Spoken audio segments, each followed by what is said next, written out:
So with the offseason, all of these college football experts across the country have tried to tell college football fans, but Oklahoma fans as well, that the Sooners are going to go into the SEC, maybe even get curb stomped a little bit. But Oklahoma fans, we're not buying it. And Sooner Nation, you guys have stuck pretty strong to your predictions and what you think in Oklahoma would be. And honestly, I'm a little impressed with how professional or just how, I would say, right-minded you all have been. The expectations have not been astronomically high for this team, but you all have not been low on the team like many of the experts around college football.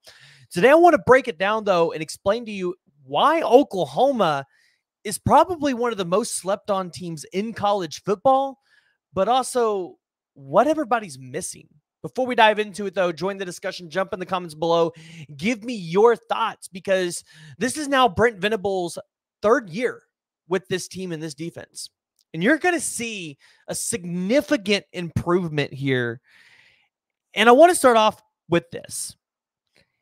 In Brent Venables' first couple of years at Clemson, this would be back in 2012 and 2013, his average ranking per efficiency was 50 and 21.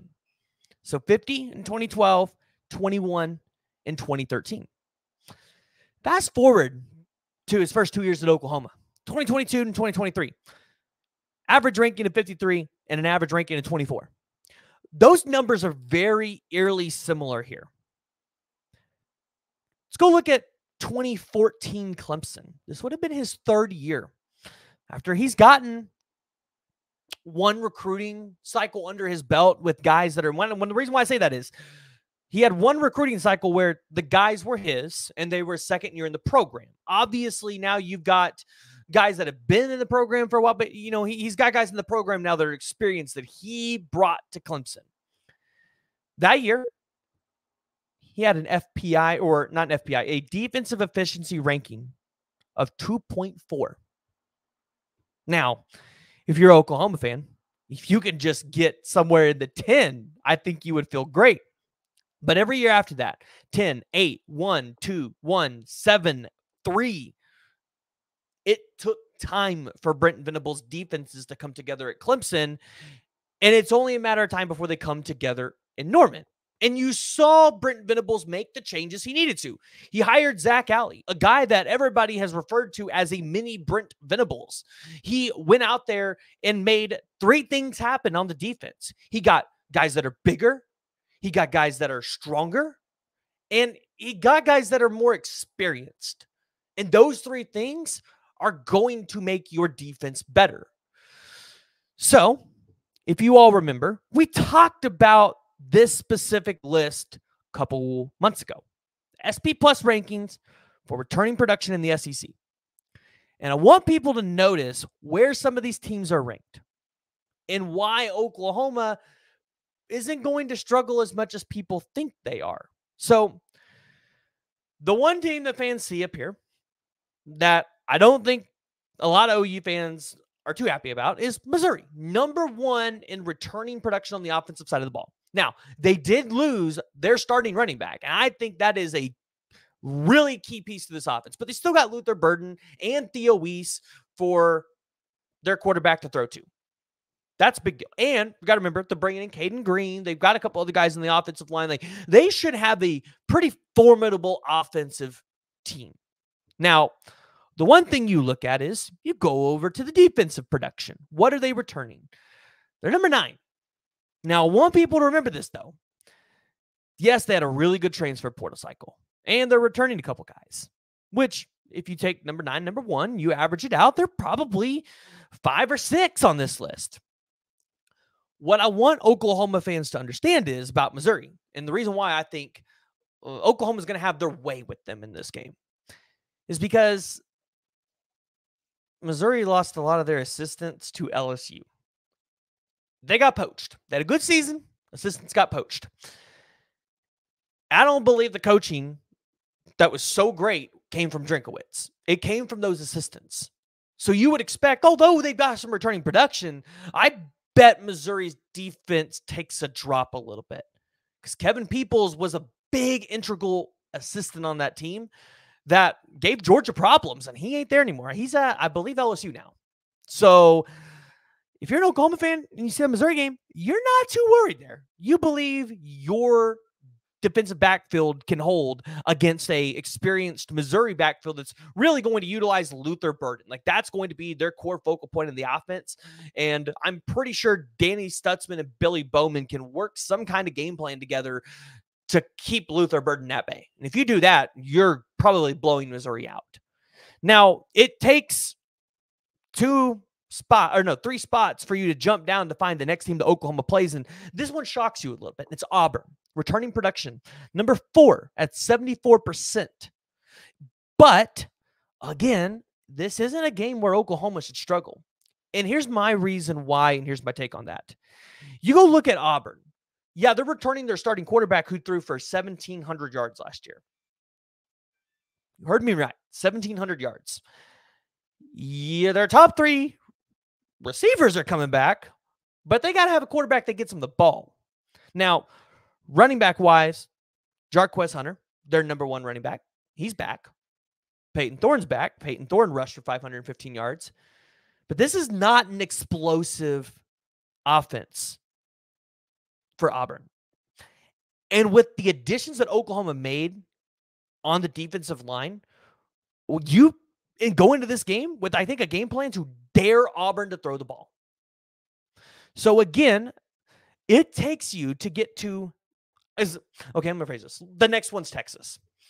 Texas has got a 74% in returning production.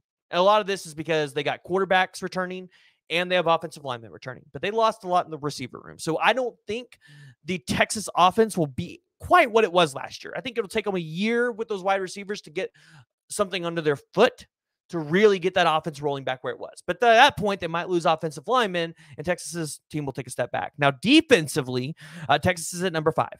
So regardless how you look at it, that Texas game is going to be a hard game for Oklahoma, but you have the defensive backfield to kind of go in there and try to shut Texas's offense down. You have that ability. Again, experience matters. Oklahoma's got the most of it. They're the number 1 team in terms of returning production.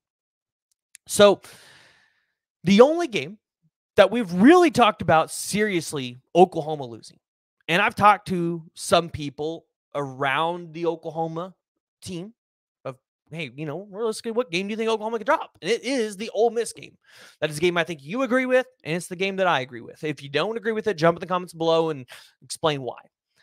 But Ole Miss had a fantastic transfer portal haul. I mean, they got Keith Lawrence from Oklahoma, which is another reason why they're probably up there in returning production. I don't know if the returning production, though, actually takes into effect transfers, but Key Lawrence is there. You have Walter Nolan there. Lane Kiffin's done a good job with this team. And they're offensively, you see them at number 6. Defensively, they're at number 13, but that's why I don't think this really takes into effect transfers too much, because I would think they'd be a little higher on the defensive side of the ball. Ole Miss is going to be a tough game. I expect that game to be a 5 or 6 o'clock game. It's going to be tough for Oklahoma. This is the one where if Oklahoma has a chance to drop it, they can drop it. But the other games that you look at, the ones that they have Oklahoma as underdogs in, Alabama, Missouri, I can't remember if they have LSU as an underdog, but although LSU is returning production of number 3 on the defensive side of the ball, you really have a lot of questions about their defensive line. You almost wonder if Oklahoma's going to have their way on the offensive side of the ball in that game. And obviously, we're going to know a lot more about this Oklahoma team at that point as well. The point I'm trying to make is, I think the experts have it wrong. I don't think they understand truly what Oklahoma has on this team. They're not watching the practices. They're not as ingrained in it as you and I are. And honestly, for them, it helps to put Oklahoma down at number 16, dead last in the SEC in terms of returning offensive production. It gives them something to talk about. It gets you riled up. But when I look at what we saw in the spring games, understanding that Brent Venables is heading into his 3rd year at Oklahoma, where the 2023 class is going to have a 2nd-year experience here. 2022 guys, they're in their 3rd year of experience. We have a team this year that has the capabilities to put out a top 35, top 40 defense, maybe even better than that. I think they're going to be a top 25 defense this year.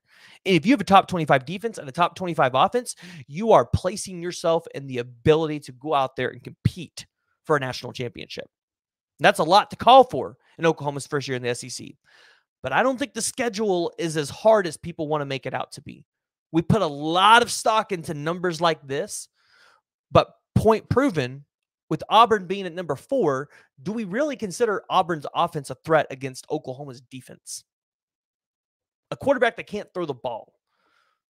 That's what you go out there and that's your game plan and you try to make them do that. Auburn might struggle a little bit. So I want to hear from y'all. Make sure you guys are joining the discussion, jumping down in the comments below, giving me your thoughts on whether or not you agree with the experts and thinking Oklahoma is going to win 6 games, because they have it at 6.5. So Oklahoma just needs to hit 7 to kind of beat that number a little bit. But I want to hear from y'all. So jump in the comments below. Give me your thoughts. Hey, and if you haven't already and you guys have made it this far, make sure you hit that like and hit that subscribe button.